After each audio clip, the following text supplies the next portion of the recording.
Para pemirsa ICTV yang dimuliakan Allah Subhanahu Wa Taala, kita lanjutkan kembali pembicaraan kita dengan tema dosa mengundang bencana. Tadi sudah dijelaskan begitu jelas sekali berkaitan dengan bagaimana kaitan antara dosa dan bencana itu. Nah, termasuk misalnya kalau kezaliman dibiarkan begitu saja, ya, dengan hadis yang kita bacakan tadi juga bahwa apabila seseorang, sesungguhnya manusia, apabila melihat orang berbuat zalim, lalu tidak mencegah perbuatan zalimnya, maka kita khawatir Allah akan menimpakan bencana kepada keseluruhannya. Jadi tidak hanya kepada yang berbuat zalim saja. Iya. Nah, baik Ustaz. Jadi kalau kita lihat jenis-jenis bencana juga banyak itu ya, selain dari gempa bumi dan tsunami. Betul. Sudah pasti seperti yang Ustaz sebutkan tadi, ada juga tanah longsor, banjir bandang juga ya. Angin puting beliung ya. Dan kalau belakangan ini pada 28 September 2018 yang lalu itu malah belum pernah dikenal sebelumnya dalam bencana yang ada di Indonesia ya. Itu namanya likuifaksi. Yang di Palu ya. Yang di Palu itu ya. Yang sebelumnya mungkin belum dimasukkan ke dalam undang-undang bencana ya, undang-undang penanggulangan bencana, undang-undang 19 2014. Nah. Bagaimana Ustadz menjelaskan adanya bencana-bencana baru seperti itu? Itu memang mutlak karena dosa-dosa seperti itu. Iya Ustadz. Baik. Pemirsa CTV yang dirahmati Allah Subhanahu Wa Taala. Jadi kalau kita perhatikan apa yang disampaikan Allah dalam firman-Nya tadi bahwa zoharul fasadu fil barri wal bahri bima kasabat aydin nas liyudhiqahum ba'dallazi amilu la'allahum yarji'un. Jadi kan Allah mengingatkan kita dengan tampaknya kerusakan dan yang di laut dan di darat itu karena ulah manusia. Kemudian Allah menyebutkan Allah menimpakan kepada mereka sebagian dari akibat perbuatan. Ini masih sebagian ya Ustaz ya. Makanya kan kalau kita baca penjelasan dari Rasulullah SAW, umat beliau ini tidak diajab ya Ustaz ya. Tapi diberikan sebagian aja untuk kembali kan itu. Kalau umat-umat terdahulu kan tidak ada kembali Ustaz ya. Begitu mereka membangkang kepada nabi-nabi yang diutus Allah, mereka langsung diajab oleh Allah, tamat riwayatnya ditutup langsung sejarah mereka. Betul. Kalau kita ya insya Allah umat Nabi Muhammad ini ada hikmahnya juga, nggak langsung diajab sama Allah. Ya, kalau dosa-dosa mungkin kita ini umat yang sekarang kayaknya ya kalau ditimbang-timbang Ustaz ya, akumulasi dari segala kerusakan yang pernah terjadi di zaman-zaman para nabi kan. Di zaman Nabi Lut yang populer kan cuma LGBT itu Ustaz ya, homoseks itu kan. Nabi Lut itu kan. Kalau sekarang sudah ada LGBT-nya gitu kan. Kalau di zaman jahiliyah itu kan orang masih membunuh perempuan kan. Jelas perempuan baru dibunuh gitu kan. Iya betul. Kalau sekarang kan tidak jelas pun apa kelaminnya udah dibunuh gitu kan.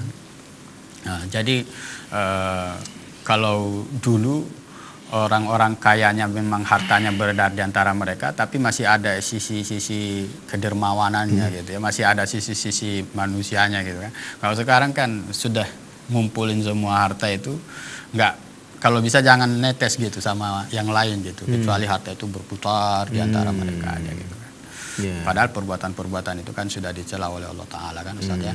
Dan itulah juga kalau kita sebut memang kalau kita menyaksikan apa yang kita lihat sekarang di kehidupan kita, sepertinya akumulasi kehidupan yang pernah terjadi di zaman-zaman itu berulang di zaman kita. Maka kita kan dipersaksikan oleh Allah betapa banyak jenis ragam bencana Ustaz kan. Ada yang tiba-tiba bendungannya meletus gitu kan, jebol gitu kan. Karena kita kadang-kadang beranggapan kalau sudah punya bendungan macam kita nggak akan kelaparan karena ada irigasi dan lain sebagainya kan. Sehingga lupa sama Allah Ta'ala, akhirnya jebol sendiri. Zaman siapa itu Ustaz? Ada zaman Nabi apa itu? Termasuk di negeri Sabak dulu juga begitu kejadiannya. Ketika mereka sombong hanya modal tikus Allah ngutuskan, Ya, jebol itu bendungan-bendungan yang dibanggakan itu kan. Jadi memang ya begitulah pemirsa CTV yang dirahmati Allah. Allah kemudian memberikan kita sebahagian kecil dari apa yang kita perbuat itu mestinya agar kita kembali kepada Allah Ta'ala. Bukan malah ya kalau sekarang kita sedih juga Ustadz ya ketika ada bencana di satu negeri dengan segala rupanya yang ada kadang-kadang kan saling menyalahkan saling melempar tanggung jawab gitu kan. Mestinya kan kita meneladani Umar bin Al-Khattab ya. Ketika beliau misalnya di zamannya terjadi gempa bumi, beliau langsung mengatakan ke bumi gitu kan, bahwa bukankah saya telah berlaku adil gitu kan. Dia cambuk bumi, lalu kemudian buminya pun berhenti kan begitu Ustaz ya. Jadi tanggung jawab penguasanya itu dikedepankan gitu ya, bahwa Umar tidak menyalahkan siapa-siapa tapi dia langsung berkata ke bumi, bukankah saya telah berlaku adil? Kenapa bergoncang? Memang katanya di peristiwa itu goncangannya besar Ustadz ya. Termasuk peristiwa apa itu Nil ya Ustadz ya. Umar bin Khattab juga kan memberikan surat yang dilemparkan ke dalamnya itu gitu kan. Jadi memang faktor penguasa dalam hal kebaikan itu sangat besar Ustadz ya. Sekiranya penguasa itu adalah takut kepada Allah Subhanahu wa taala, lalu kemudian mengurusi negerinya dengan hukum-hukum yang diturunkan Allah Subhanahu wa taala, maka udah jelas itu. Sekiranya pun ada bencana yang turun besar, dia tidak kemudian putus asa gitu, atau dia tidak akan melemparkan tanggung jawabnya kepada yang lain. Betul. Tapi menambah semangatnya untuk lebih taat sama Allah, untuk mengoreksi sudah seberapa benar dia sebagai penguasa menanggung jawabi rakyatnya kan begitu mestinya Ustaz ya. Iya betul. Karena dosanya rakyat ini kan tidak sebesar dosanya yang berkuasa Ustaz ya. Maka kita memang ya seperti Ustadz tadi sebutkan mengutip hadis, tidak ada kezoliman yang lebih zolim kan kecuali zolimnya penguasa yang tidak mengurusi masyarakatnya, mengurusi umatnya dengan aturan-aturan Allah kan Ustadz ya. Tidak ada kezoliman yang lebih zolim selain dari itu kan. Kalau misalnya ada orang maksiat kayak tadi buang sampah sembarangan, kemudian nebang pohon 2-3 potong kan, itu kan seberapa dampaknya kan, dibandingkan penguasa mengeluarkan selembar tekenan bahwa tanah sepanjang kilometer ini boleh digunakan untuk apa misalnya kan, seluas hektar ini untuk kebun misalnya, itu kan bahaya dia kan? Bahaya. Jadi jangan kadang-kadang karena hitung-hitungan ekonomi singkat gitu Ustaz ya, hitung-hitungan pendapatan yang singkat, lalu kita kemudian mengabaikan dampak kerusakan yang akan terjadi berikutnya Ustaz. Seperti itu. Jadi kayak yang di Jakarta di beberapa daerah itu kan disebutkan oleh mereka baru sekarang terbongkar kan, kayak proyek kereta cepat, itu kan sudah diakui bahwa memang tidak memperhatikan efek lingkungannya Ustaz. Makanya daerah-daerah saluran air itu ditimbun juga kan, namanya juga bikin jalan kan. Nah, ditimbun akhirnya ya yang terjadi airnya nggak punya saluran ya lewat aja di mana dia mau lewat kan. Betul. Nah, kan itu juga pengakuan penduduk di sekitar jalan itu ya, bahwa mereka nggak pernah mengalami hal seperti itu sebelum ada proyek itu kan. Seperti longsor, banjir itu.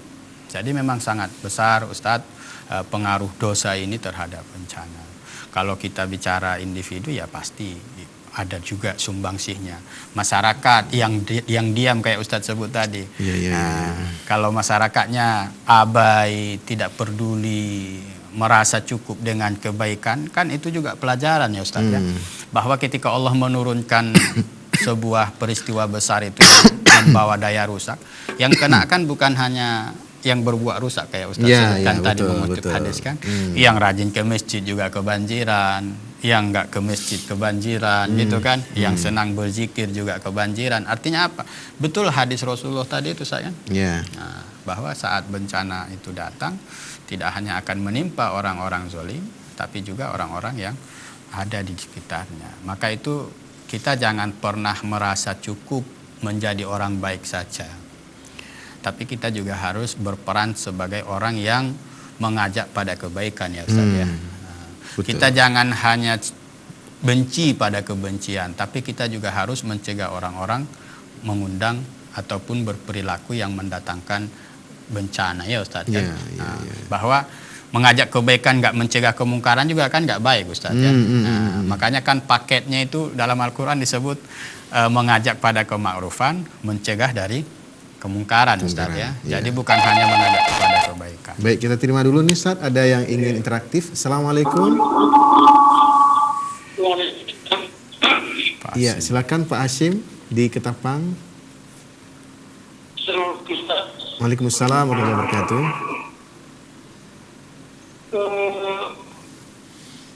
Penduduk dunia ini kan ada yang bertauhid seperti kita, ada yang tidak, Pak Ustaz kan? Lalu di beberapa negara seperti di Eropa itu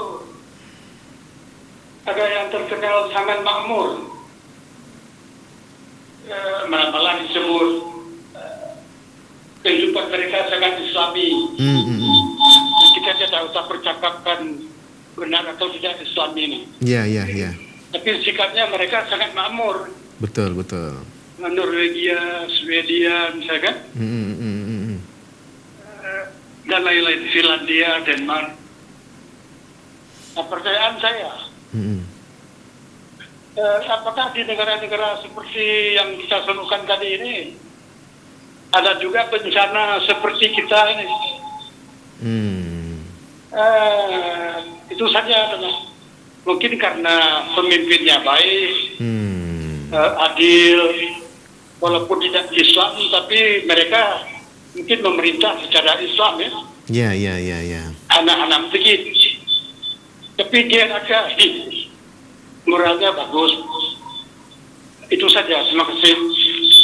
Ya, baik sekali ini pertanyaan dari Pak Hashim ya. Beliau memang sangat aktif ya, memberikan masukan, saran kepada kita. Betul. Baik Ustaz, gimana nih Ustaz melihat bahwa sebagian negara-negara di dunia ini ternyata meskipun bukan negara muslim, ya, tapi negara non-muslim tentu dengan dosa-dosa mereka luar biasa banyaknya. Tapi negeri mereka makmur, negeri mereka aman, tentram dan seterusnya. Tidak ada bencana yang seperti di negeri-negeri muslim sebenarnya. Itu gimana? Iya. Oke. Iya. Jadi Pak Hashim, terima kasih ya pertanyaannya dan juga partisipasinya. Iya. Kalau kita bicara negeri lain atau negeri di wilayah lain yang bukan muslim tapi tampak dari beritanya, karena secara fakta kan kita belum pernah juga ke sana. Enggak, mungkin dengan sekarang kan sudah begitu global. Iya, betul. Informasi bisa dipercaya lah. Betul. Iya. Secara informasi lah yang kita sebut tadi. Informasi itu kan menggambarkan begitu. Nah, kalau ini kadang-kadang juga menjadi bahaya bagi kita. Kenapa? Kadang-kadang asumsinya jadi ngapain jadi negeri muslim, sudah jadi negara dengan kafir aja atau negara kufur aja atau negara yang nggak usah beriman aja lah. Toh juga bisa makmur asal adil, kan begitu kadang-kadang asumsi. Ini juga nggak pas. Karena tentang orang kafir itu kan ataupun negeri-negeri kafir itu kan diberikan gambaran oleh Allah bahwa mereka diberikan nikmat. Nikmat itu disegerakan bagi mereka di dunia. Namun kadang-kadang kan itu juga nggak kekal. Ada kalanya nanti dia pasti akan mengalami hal yang sama juga. Apalagi kalau bencana alam kayak tadi Ustaz sebut, ya saya pikir juga daerah-daerah yang disebutkan tadi bukan daerah yang bebas bencana ya, tetap saja ada bencananya. Dulu yang kita kenal paling ampuh menanggulangi tsunami kan Jepang. Mereka pernah membuat tembok yang agak tinggi itu di daerah pinggiran itu, di daerah Jepang itu, sampai mereka berkata, ahlinya itu mengatakan, sekiranya ada tsunami yang besar, dia tidak akan melampaui tembok ini.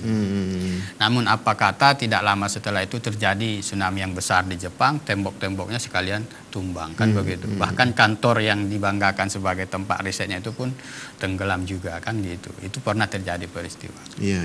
Nah, jadi kalau kita ini kan memang sudah mengikrarkan diri orang yang beriman.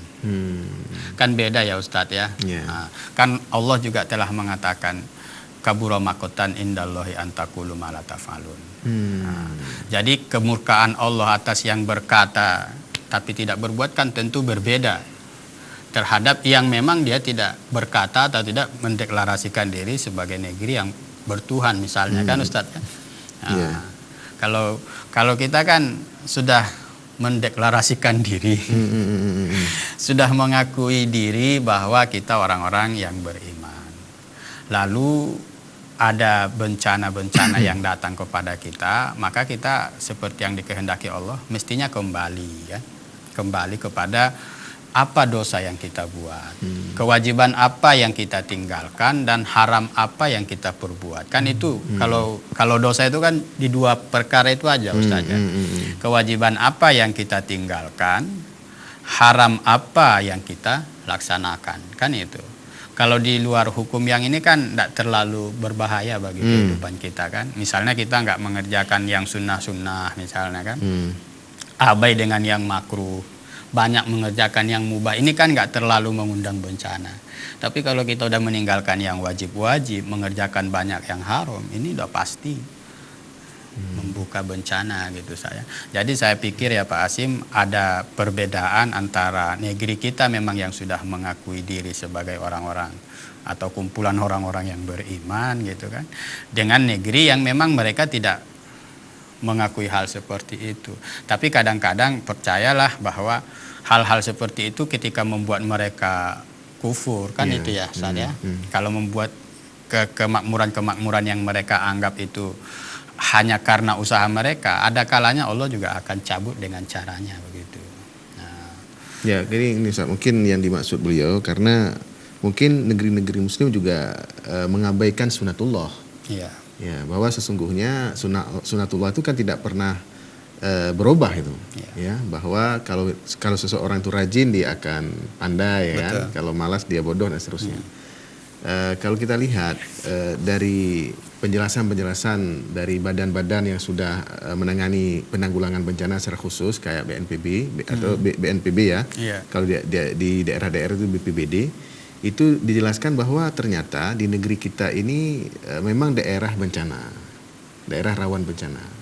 Ya, mereka sudah memetakan dari 34 provinsinya itu sebagian besar pulau-pulau yang ada di Indonesia itu memang berpotensi besar terhadap bencana. Cuman mereka belum bisa memastikan, tidak bisa memang memastikan bencana itu datang kapan. Tapi kemungkinan terjadinya bencana sangat besar. Bahkan di dalam saya baca dalam katalog gempa saja, katalog gempa per desa di seluruh provinsi itu disebut secara detail menyebut desa-desa itu. Ya. Nah, itu kan potensinya ada di desa itu. Kalau gempa karena mungkin titik gempa itu melewati desa-desa itu. Saya melihat itu sangat detail sekali, disebut di Aceh Selatan berapa desa, kecamatannya apa, desanya apa dan seterusnya. Termasuk Banda Aceh kita juga demikian. Nah, ini bagaimana Ustaz melihat? Artinya ada hubungan antara dosa dan dengan bencana, betul. Tapi di antara dosa kita juga mungkin kurang penjabaran. Di antara dosa kita adalah kita kurang memperhatikan ayat-ayat kauniyah. Bukan hanya ayat qauliyah, Quran Sunnah, tapi ayat-ayat kauniyah yang diperintahkan supaya kita membacanya, memperhatikannya dan seterusnya. Iya, itulah Ustaz. Tadi di awal kan kita sudah menyebut, mestinya peristiwa-peristiwa yang datang bukan karena wilayah kuasa kita, mestinya kan menambah iman kita kepada Allah Subhanahu wa taala, menambah takut kita kepada Allah Subhanahu wa taala. Nah, jadi ayat-ayat kauniyah itu kan Allah sering menyebut kita agar memperhatikannya. Iya, iya, iya. Tadabbur, Tadabbur. mentadaburi alam, tidakkah memperhatikan ini, memperhatikan itu kan kata betul. Allah begitu. Iya, iya, iya. Namun kan sekarang memang jangankan yang ayat kauniyah gitu ya, ayat kauliyah pun nggak diperhatikan kan begitu. Maka wajar ya kalau kemudian datang silih berganti bencana, kita tidak mengerti ini bencana karena yang mana gitu kan, apakah karena pergerakan murni alam semesta, tapi kan kita harus tahu tidak ada yang bergerak di dunia ini kecuali dengan ilmu Allah kan begitu. Betul. Jadi imannya itu kan di sana. Soal potensi ini kan sebenarnya tidak bisa membuat kita paling waspada aja. Kayak misalnya gini. Untuk mengurangi korban bencana itu. Misalnya kan orang ke Sabang dengan naik kapal. Secara potensi sudah pasti ada potensi tenggelam. Kalau potensi itu kemudian membuat kita untuk tidak ini kan bahaya. Jadi namanya bumi ini ya pasti bergerak ya Ustadz ya. Namanya bumi ini lempengan-lempengan semua secara alam ditemui itu kan pasti akan bergerak. Mestinya pengetahuan kita tentang kondisi-kondisi yang seperti tadi, kayak Banda Aceh pernah saya baca juga, itu termasuk yang berpotensi seperti yang di Palu. Di Kufaksi itu. Akan bergerak katanya. Ada potensi. Nah, ini kan membuat kita untuk pertama lebih takut sama Allah. Kalau kita tahu potensinya ada begitu, mestinya kita tidak sembarangan meninggalkan hukum Allah. Bayangkan potensi itu ada, lalu di saat kita berbuat dosa, di situ pula dia datang. Apa yang terjadi pada kita kan? Jadi mestinya adanya informasi-informasi seperti itu membuat kita untuk lebih kuat, lebih semangat hidup di atas syariat Allah Subhanahu wa taala. Seperti itu ya, Ustaz. Iya, Ustaz. Baik, kita akan lanjutkan setelah pesan-pesan berikut ini. Baik, Ustaz.